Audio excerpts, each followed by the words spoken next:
Bom, eu queria que você abrisse. Abra sua Bíblia, por favor. Evangelho de Marcos, capítulo 9, verso 14.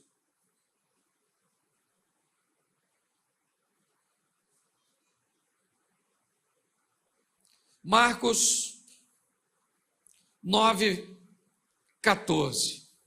Vamos dar uma olhada nesse texto e tirarmos dele algumas lições importantíssimas para a nossa vida. Eu vou ler bastante e vou falar pouquinho. E quando se aproximou dos discípulos, viu ao redor deles grande multidão e alguns escribas que disputavam com ele. E logo toda a multidão, vendo, ficou espantada e correndo para ele, o saudaram. E perguntou aos escribas: o que é que discuti com eles? E um da multidão, respondendo, disse: Mestre, trouxe-te o meu filho, que tem o espírito mudo. E esse, onde quer que o apanha, despedaça, ele espuma, arranja os dentes e vai se secando. E eu disse aos seus discípulos que o expulsassem, e não puderam. E ele respondendo lhes disse: ó geração incrédula, até quando estarei convosco? Até quando vos sofrereis ainda? Trazei-mo. E trouxeram-no. E quando ele viu, logo o espírito agitou com violência, e caindo endemoniado por terra, revolvia-se, espumando. E perguntou ao pai dele: há quanto tempo lhe sucede isso? E ele disse-lhe: desde a infância. E muitas vezes o tem lançado no fogo e na água para o destruir. Mas se tu podes fazer alguma coisa, tem compaixão de nós e ajuda-nos. E Jesus disse-lhe: se tu podes crer, tudo é possível ao que crê. E logo o pai do menino, clamando com lágrimas, disse: eu creio, Senhor, ajuda a minha incredulidade. Jesus, vendo que a multidão concorria, repreendeu o espírito imundo, dizendo-lhe: espírito mudo e surdo, eu te ordeno, sai dele e não entre mais nele. E ele, clamando e ajudando com violência, saiu, e ficou o menino como morto, de tal maneira que muitos diziam que estava morto. Mas Jesus, tomando pela mão, o ergueu e se levantou. Verso 28. E quando entrou em casa, os seus discípulos lhe perguntaram à parte: por que não podemos nós expulsar? Verso 29, e disse-lhe: essa casta não pode sair com coisa alguma, a não ser com oração e com jejum. Feche os seus olhos. Senhor nosso Deus e Pai, em nome de Jesus, eis aqui a tua palavra. Continue falando conosco. Usa-me como um canal de bênção nesta hora, pelo poder do nome de Jesus. Amém. Glória a Deus. Eu quero compartilhar com vocês, hoje nós estamos numa temática que fala sobre parceria. Alguém que se feriu tanto no percurso, que se machucou tanto no percurso, que quando ele está diante da possibilidade de viver o incrível, o extraordinário, suas feridas, suas dores, suas decepções, suas mágoas, quer com lideranças evangélicas, quer com incompreensão de coisas que aconteceram ao longo da sua jornada, ou seja, do seu percurso, que muitas pessoas se abalam, e no momento de viverem o extraordinário, me parece que essas feridas acabam atrapalhando. O que aquele homem está vendo agora é seu menino, que antes ficava possesso dentro de casa, e era apenas ele que via, mas agora esse menino está no ambiente público, caído no chão, e os discípulos estão tentando expulsar. Os escribas, olhe bem, estão ali, e devido ao fracasso, eles roubam a atenção dos discípulos, Eles começam a discutir com os discípulos, e os discípulos não sabem agora se expulsa o demônio, se explicam, ou se explica por que é que o demônio não está saindo. Então o que nós vemos é meio que uma bagunça, sabe? É a situação daquele homem, mais uma vez, sendo exposta e vivendo uma bagunça. Os discípulos não sabem se expulsa o demônio, se discute com os escribas, o demônio está pegando o menino, o pai está olhando, não sabe o que faz, pronto. E é nesse ambiente de frustração, de decepção e de vergonha que Jesus chega. O cara que Jesus foi procurar, e desculpa a expressão aqui, não tem nem nada a ver com desonra e com falta de reverência. Se quiser eu conserto, o indivíduo, o homem que aquele moço foi procurar, acaba de chegar. Ele é Jesus. Ele chega no ambiente. Pronto, está resolvido. Jesus chegou? Não é tão simples assim.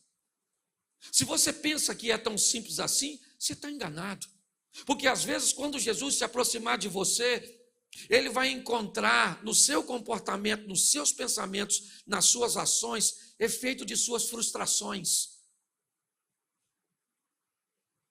Às vezes, o que resolve problema chega, mas ele não pode resolver por causa de suas mágoas, de seus ressentimentos, de suas dores, de seus dilemas, de suas crises, de suas tentativas frustradas lá atrás. Antes de encontrar com Jesus, você encontrou com muita gente. Antes de encontrar com Jesus, você enfrentou muitas situações. E essas situações podem ter deixado em você, em mim, coisas, traumas, dores, que quando nós nos encontramos com Ele, que teríamos tudo para viver, o que Ele pode fazer? Uma casca, uma crosta, uma redoma, tomou conta de nós. Muitas pessoas estão na igreja, são pessoas extraordinárias, trabalhadoras, gente lutadora que faz de sol a sol e come pão de dores. Gente boa, sofrendo. Será que Jesus não está comigo? Ele chegou, querido. Mas quando ele chegou, ele encontrou você ferido, machucado, decepcionado, ludibriado, enganado. Você está diante daquele que pode resolver seus problemas, mas ele não pode. Não porque não tem poder, mas por toda esse invólucro, toda essa embalagem, tudo isso que está te cercando. Quando Jesus chega, presta atenção, Jesus chegou. Quando Jesus chegou, a multidão, está escrito aí, e logo a multidão, verso 15, volta para mim, companheiro, e bota aí, verso 15. E logo toda a multidão vendo, ficou espantada e correndo para ele o saudaram. Presta atenção. Quando Jesus pergunta, o que vocês estão discutindo com ele? O homem se destaca e diz, o problema sou eu, Jesus, sou eu. Isso tudo que o senhor está vendo aqui é causado por mim e por um problema que eu trago comigo, que é meu filho, que eu estou tentando resolver há muito tempo. Eu estou cansado de passar por lugares, de tentar, de trabalhar, de me esforçar, sabe? Eu estou cansado disso. Eu nutria a expectativa que eu ia resolver isso com o Senhor. O Senhor não estava, eu falei com seus discípulos, o negócio piorou. Minha situação foi exposta. Quantos de nós não olhamos para a nossa vida e dissemos, estou cansado de ver as pessoas me cobrando dívidas que eu não consigo pagar, de querer coisas básicas que eu não consigo obter, de querer ser feliz com meu cônjuge e eu não consigo, de querer gerar um filho e eu sou estéril, de querer alcançar um posicionamento na minha caminhada de fé e eu não consigo. Por quantas vezes nós temos visto pessoas extraordinárias vivendo dilemas como esse. E agora é isso que esse homem está dizendo. O problema, Jesus, se o senhor quer saber, sou eu, é a minha casa, é a minha vida, é a minha situação. Eu trouxe o meu menino, sabe, que tem um espírito mudo e que pega ele e maltrata meu menino. E depois de tudo isso, de ter convulsionado, de ter vivido toda essa situação, quando ele é liberto, ele sente dor musculares, dor nos ossos, ele sente tudo. E Jesus pergunta para ele, há quanto tempo? Para Jesus não interessa se é 1 ano, 2 anos, 10 anos, 3 meses, 1 dia. Jesus não está perguntando há quanto tempo para saber se aquilo é difícil. Ele está descrevendo a saga que muitas pessoas vivem ao longo de sua história, buscando soluções, enfrentando fracassos, vivendo tempestades. Isso tem sido tão comum que grande parte dos crentes hoje só vivem discursos de dores, de luta. Como é que está? Estamos num vento, estamos numa luta. Isso não é vida, isso é saga. Quando Jesus pergunta há quanto tempo lhe sucede isso, o homem diz na frente de escriba, de discípulos e de multidão, isso é um problema antigo, moço. Esse demônio pega meu filho desde a mocidade, desde a infância. E onde quer que apanha, ele range os dentes, fecha, espuma a boca, se contorce todo, vira os olhos. E por muitas vezes, moço, ele tem lançado meu filho no fogo para o matar. Se meu filho está vivo até hoje, é por um milagre. Mas muitas vezes eu tive que sarar suas queimaduras. Eu tive que cuidar de suas feridas. Sabe? Então, já que eu estou diante do Senhor, preste atenção. Se ele não tivesse tantas experiências negativas, esse homem agora está diante de Jesus, falando dos seus fatos, de seus dilemas. E ele diz para Jesus o seguinte, verso de número 22. E muitas vezes o tem lançado no fogo e na água para o destruir. Mas se tu podes fazer alguma coisa, tem compaixão de nós e ajuda-nos. Preste atenção no que esse homem, ele está diante de Jesus. Ele pegou seu menino e levou em tantos lugares. Ele traz até para os discípulos. Mas quando ele está diante de Jesus, ele diz, esse aí é meu menino.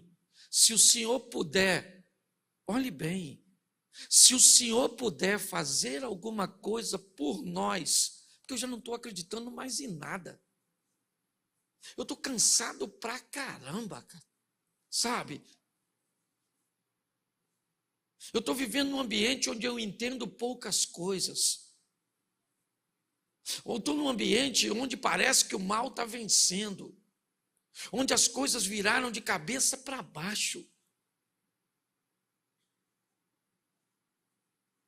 Não dá para entender. Ele está diante de Jesus, conversando com, finalmente, ele está diante do único que pode resolver sua situação. E quando ele chega lá, suas cascas, aquela cobertura, que as traições, que as decepções, que os descasos, que as crises, que as humilhações, é ela que sobressai. Sabe? Se o Senhor pode, se tu podes fazer alguma coisa, ajuda-nos. E Jesus vai dizer algo para ele sensacional, segundo o nosso tema mensal. Verso 23. Jesus disse: se tu podes crer, tudo é possível ao que crê. Preste atenção. Eu achei e me perguntei por que é muitas vezes que os discípulos não conseguiram expulsar aquele demônio. Jesus vai dizer que aquela é uma situação particular, meio ímpar, que aquela casta de demônio, ela não sai, ou ela não iria sair por coisas que fazemos no momento. Jesus disse: essa casta de demônio, ela só sai com jejum e com oração. O que Jesus está dizendo, para você resolver esse problema, não é a sua postura de hoje que vai valer, mas é aquilo que você tem feito ao longo da sua caminhada. Quando nós olhamos para esse texto, o que nós vemos é Jesus chamando o homem para uma parceria. O homem dizendo para Jesus: se o Senhor puder fazer alguma coisa, ajuda-nos. Tem misericórdia de nós. E Jesus disse: não é assim que vai funcionar. Se você quer se relacionar comigo, não jogue tudo nas minhas costas. Vamos dividir esse negócio. Você pode crer? Tudo é possível ao que agora o problema está estabelecido. Porque quando Jesus diz para ele: eu posso, eu tenho poder, mas vamos fazer uma parceria, você entra com a fé, eu entro com o poder, e a gente soluciona esse caso. Ele vai olhar para as frustrações dele, e ele descobre que ele está diante do Filho de Deus, ele está diante do único que pode resolver a sua situação. Mas quando ele tem essa oportunidade, o que ele consegue enxergar é que ele não tem fé suficiente para que isso aconteça. É louco essa situação. O menino dele está possesso aqui, porque o texto diz que quando o menino vê Jesus, o demônio, mas pega o menino e faz um estardalhaço. E Jesus não está nem aí para o garoto. Começa a conversar com o homem. E diz para ele: se nós entrarmos numa parceria, e para nós entrarmos nessa parceria, né, ou se nós entrarmos, se nós somos parceiros nesse negócio, tudo vai se resolver. Você está perguntando se eu posso? Eu posso. Mas tudo é possível para aquele que crê. Jesus faz o homem olhar para ele mesmo. E quando ele olha para ele mesmo, ele vai ter problemas. Porque ele vai identificar coisas que ele viveu, situações que o marcaram, e ele está muito decepcionado, ele está muito ferido. E ele tem uma proposta: cara, teu filho está ali, eu estou aqui, você está aqui. Vamos fazer o seguinte: eu e você nos unimos, eu com poder, você com fé, e nós dois vamos resolver o problema. Pastor, não é assim que funciona? Ah, não é? Uma mulher tem uma menina endemoniada na casa dela. Marcos 7:24. Jesus olha para a mulher e diz: eu não posso pegar o pão dos filhos e dar aos cachorros. A mulher falou: sim, Senhor, mas os cachorros comem debaixo da mesa as migalhas que caem dos filhos. Jesus disse: mulher, por essa palavra pode ir embora. Vai para sua casa, porque o demônio já saiu. Quem expulsou o demônio não foi Jesus, foi a mulher, quando se posicionou. O nosso posicionamento faz toda a diferença. Nós precisamos tomar posse da responsabilidade que temos para consertar a nossa vida, para viver agora de uma forma assertiva. Jesus olha para essa situação e chama o homem: vem cá, meu filho, seu filho está ali, eu estou aqui, você está aqui, eu sou o poderoso, você coloca fé e poder, o demônio sai. O homem olha e diz: eu não consigo. O homem começa a chorar. Ele está afim de ver o filho liberto, ele está afim de consertar o casamento, ele está afim de resolver o problema financeiro, ele tá intencionado, mas ele olha para aquela situação e ele está tão ferido. Ele diz: Senhor, não vai rolar. A única maneira de resolvermos isso é uma coisa: me ajuda na minha incredulidade. Como incredulidade, cara? Como? Como é que você pode ser incrédulo diante de uma situação dessa? Enquanto para os discípulos ele vai dizer que os discípulos não podem expulsar, porque não fizeram algo anteriormente, jejum e oração, para o homem, a mensagem está dizendo: o que fez você ficar desse jeito foi não se limpar daquilo que aconteceu com você lá atrás. Está assim de gente. Ferida pra caramba. Não tem com quem falar, porque se você for falar de uma liderança evangélica que te feriu, que te machucou, parece que você está falando mal de um santo, de um ungido. E que às vezes até o é, mas num momento de inabilidade te feriu, te machucou. Às vezes nem intenção tinha de fazê-lo, por um homem que feriu a senhora antes desse relacionamento que a senhora vive hoje. E hoje a senhora vive um relacionamento sadio, mas ferida por um abuso, por uma violência que lhe aconteceu lá atrás. Você que é adolescente e jovem, você que tem tudo e não queria envergonhar ninguém, nem a Deus, nem a igreja, nem o pastor, nem sua família, nem a você. Mas quando você está diante de uma situação que você gostaria de viver de forma assertiva, você chora porque não gosta. É uma situação constrangedora. Aquele homem disse para Jesus: Senhor, ajuda. Eu preciso da sua ajuda. Porque se o Senhor me ajudar, eu posso ficar livre disso. Se o Senhor curar minhas feridas, curar minhas memórias, curar minhas lembranças, curar minhas mazelas, eu estou a fim de viver isso. Eu venho na igreja, é culto de vitória, a gente pregando, a gente falando, eu já estou chegando à conclusão: ou se eu tenho um grupinho pequenininho, ou isso é a maior farsa do mundo, porque eu estou cansada dessa balela. É uma transformação que nunca acontece, é uma vida que nunca muda, é uma coisa que nunca dá certo. Por quê? Porque às vezes as nossas feridas, as nossas mazelas, as nossas adversidades, quando ele diz: ajuda a minha incredulidade, verso 25. Jesus vendo que a multidão, porque presta atenção, enquanto a situação do cara está acontecendo ali, o pessoal lá de fora está: demônio sai ou não sai? Quer apostar quanto? O demônio não sai, é um demônio teimoso. Sai ou não sai? O pessoal fica lá, porque ninguém, deixa eu te falar uma coisa que vai te ferir tanto, se você já não estiver acostumado a cauterizar, o seu problema não significa nada para a maioria das pessoas. Quando aquele paralítico está no tanque de Betesda, que Jesus se aproxima dele, Jesus falou assim: e aí, ô irmãozinho, está a fim de ficar curado? Qual era a resposta? Sim, claro. Ele falou: sabe o que é, o moço? Estou aqui há tanto tempo, ninguém me leva no tanque, estou cansadão, esse pessoal não liga para mim não. Quando eu chego lá, já chegou outro primeiro que eu.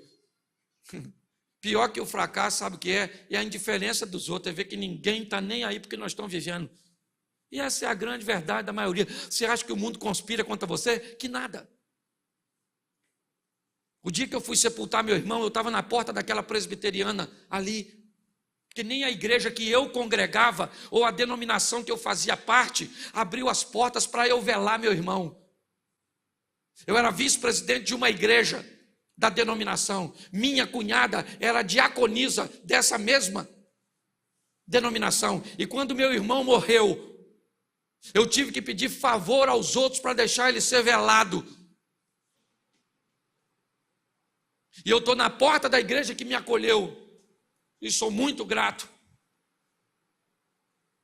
Meu irmão num caixão lá dentro, e eu na porta, olhando para os carros passando, ali quase em frente à policlínica, a rua da policlínica. E eu descobri que a vida continuava do mesmo jeito, inerente ao meu sofrimento e à minha dor. Os discípulos estão ali, é verdade. A multidão estão discutindo se o demônio sai ou não sai. É meio que uma bolsa de aposta. E Jesus olha pro menino e diz assim, verso 25: espírito mudo e surdo, eu te ordeno, sai dele e não entre mais nele. Depois de ter uma conversa com o pai, depois de fazer o pai olhar para si mesmo, olhar para suas feridas, por suas impossibilidades, e não procurar um milagre, não. Agora o assunto não é milagre. Quando o assunto foi milagre, Jesus pergunta, você pode crer? Ele diz, ajuda-me. Eu estou precisando é de ajuda. Esquece o milagre. Ajuda-me. Agora o problema não é mais o menino, é ele. Ele pede, ajuda-nos, a mim e ao meu menino. E Jesus disse, o problema não é seu menino, o problema é você. Você pode crer? Ele diz, ajuda-me. Eu preciso de ajuda. Para eu resolver esse problema, eu preciso de ajuda. Quando ele pede ajuda e ele entende que a questão é ele, Jesus vai falar com o demônio e não com o menino. Espírito mudo e surdo, sai deste menino agora e nunca mais entre nele. Nesse momento, o demônio saiu e o menino ficou quietinho. O que o pessoal falou? Morreu. Ó, o garoto morreu. Agora o demônio não entra mais mesmo, que o menino está morto. E Jesus pega o menino e devolve ao pai, para que ele fosse para casa. Não do jeito que chegou. Aliás, o menino foi para casa sem o demônio e o pai foi para casa sem as mágoas. Pasmem vocês. A maior parte das pessoas que não vivem a história que a Bíblia diz que pode acontecer entre nós e Deus, são por nossas experiências anteriores. Salomé acaba de dançar para Herodes no dia de seu aniversário. Herodes olha para Salomé e diz, minha filha, você dançou tão bem que agora você pode me pedir o que você quiser que lhe será dada, até a metade do meu reino. Nós estamos falando de Herodes, o Grande.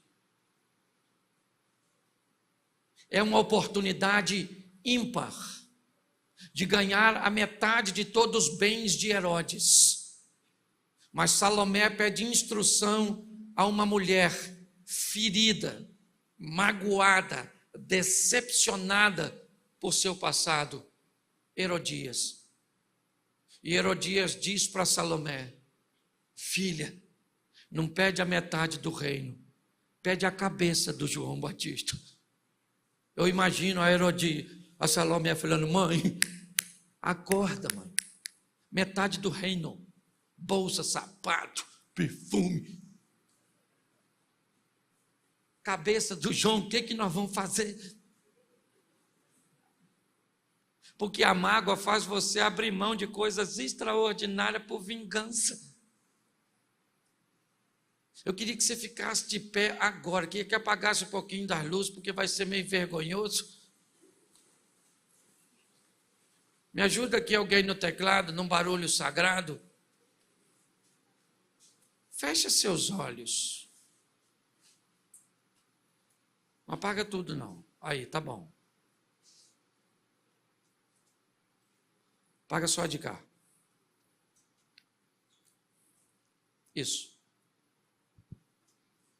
Feche seus olhos. Eu queria te fazer uma proposta nessa noite. Eu queria que você trouxesse para cá as suas dores, suas mágoas. Essa situação que você viveu, que de alguma forma está se tornando um impedimento. Eu não estou dizendo que você não tinha razão de ficar triste, decepcionado ou decepcionada, aborrecida, envergonhada, humilhada. Só que isso não pode dominar seu coração. Em nome de Jesus, eu quero usar esses minutinhos que me faltam para orar. Mas é importante você dizer o que disse aquele homem: ajuda-me. Se hoje você é capaz de identificar essas coberturas ruins que estão bloqueando as suas emoções, que estão afetando a sua fé, eu queria que você trouxesse para cá. Se hoje você quer deixar aqui e viver com Deus uma nova etapa, um novo momento, eu queria que você saísse do seu lugar rapidinho e viesse aqui e dissesse: eu preciso deixar isso, essa vergonha, essa mágoa, essa dor, esse ressentimento, essa humilhação. Sai do seu lugar, não fique com vergonha não. Vergonhoso é continuar com isso no seu coração. Isso. Sai e vem para cá. Isso. Avisa o pessoal aí, Daniel. Nós vamos atrasar 5 minutinhos, tá? Para eles entrarem. Isso. Vem para cá. Não volta para casa com isso não. Às vezes você está buscando o seu milagre, mas seu milagre só vai chegar depois que Ele curar você. Isso. Traz aqui. Isso. Creio. Isso. Isso. Traz para Ele. Isso. Glória a Deus. Você tem a oportunidade de viver o incrível, de viver o sensacional, o extraordinário. Não perca essa oportunidade. Isso. Isso. Às vezes você está procurando a coisa certa, mas você está queimando etapas. Antes de buscar seu milagre, busque a sua transformação, a sua cura, a cura do seu coração. Isso. Aleluias. Curando todo meu ser. Confio. Diga para Ele: ajuda-me, Senhor. Ajuda-me na minha incredulidade. Ajuda-me. Isso. Traz para o particular, traz para o singular, traz para o pessoal. Senhor, meu Deus e Pai, em nome de Jesus, eu quero orar por essas pessoas a Ti. Em nome de Jesus, pessoas valentes, trabalhadoras, dedicadas, pessoas honestas, sinceras, que têm buscado respostas, ó Deus, mas que não conseguem ouvir a Tua voz, pelas dores, pelas mágoas, pelos ressentimentos, pelas decepções. Suas vidas têm sido paralisadas, ó Deus. Em nome de Jesus, ó Pai, ajuda. Agora eles estão dizendo, como disse aquele homem: ajuda-me na minha incredulidade. Isso. Ajuda, Pai, a cada homem, a cada mulher, a cada moço, a cada menina. Em nome de Jesus. Cura os casamentos. Cura, ó Deus, as situações financeiras, ministeriais, em nome de Jesus. Em nome de Jesus, Pai, que essa seja uma noite de cura, uma noite extraordinária, em nome de Jesus.